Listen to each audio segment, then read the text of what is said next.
A group of activists from the Samangi Janabalavega gathered at the Lipton roundabout and demanded that action should be taken against those responsible for the destruction of artifacts in Kurunegala.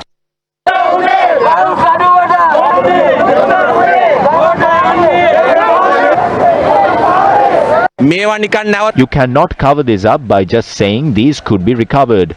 Those responsible should be arrested and punished.